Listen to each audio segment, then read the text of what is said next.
नांदेड जिल्ह्यातील लोहा येथे आयोजित मुख्यमंत्र्यांच्या सभेत काही सामाजिक कार्यकर्त्यांनी गोंधळ घातला।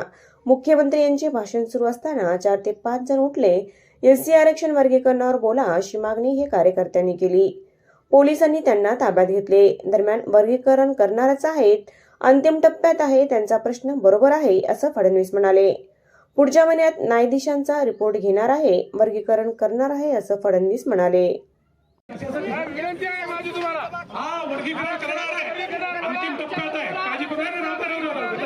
प्रश्न बरोबर आहे, प्रश्न बरोबर आहे, वर्गीकरण करणार आहे। त्या संदर्भात न्यायमूर्तींचा रिपोर्ट पुढच्या महिन्यात येणार, मग आपण ते करणार आहोत। आणि म्हणून बंधू भगिनींनो, या ठिकाणी आपण हे लक्षात घेतलं पाहिजे, काही काळजी करू नका, त्यांचा प्रश्न सोडवला जातो।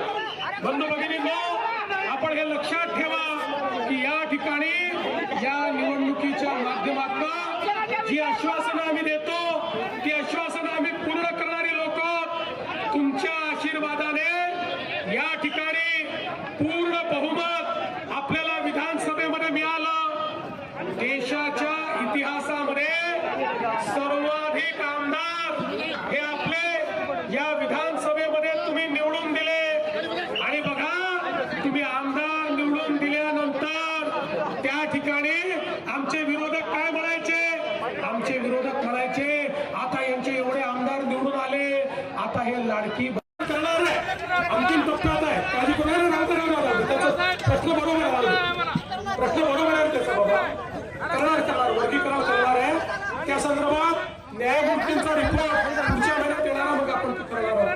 आणि म्हणून बंधू भगिनींनो, या ठिकाणी आपण हे लक्षात घेतलं पाहिजे, काही काळजी करू नका, त्यांचा प्रश्न सोडवला जातो।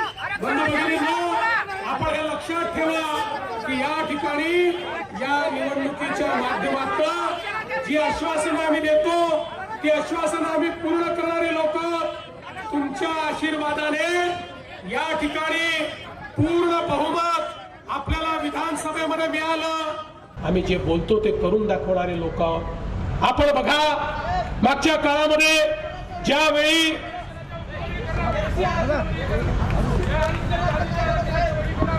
कशाचं वर्गीकरण करणार आहे, अंतिम टप्प्यात आहे, काळजी करू नका, राहू दे, त्यांचा प्रश्न बरोबर आहे, राहू दे, प्रश्न बरोबर आहे त्याचा बाबा, करणार वर्गीकरण करणार आहे। त्या संदर्भात न्यायमूर्तींचा रिपोर्ट पुढच्या महिन्यात येणार आहे, मग आपण ते करणार आहोत। आणि म्हणून बंधू भगिनींनो, या ठिकाणी आपण हे लक्षात घेतलं पाहिजे, काही काळजी करू नका, त्यांचा प्रश्न सोडवलाय आपण। बंधू भगिनींनो, आपण हे लक्षात ठेवा की या ठिकाणी या निवडणुकीच्या माध्यमातून जी आश्वासनं आम्ही देतो, ती आश्वासनं आम्ही पूर्ण करणारी लोक। विनंती आहे माझी तुम्हाला। वर्गीकरण करणार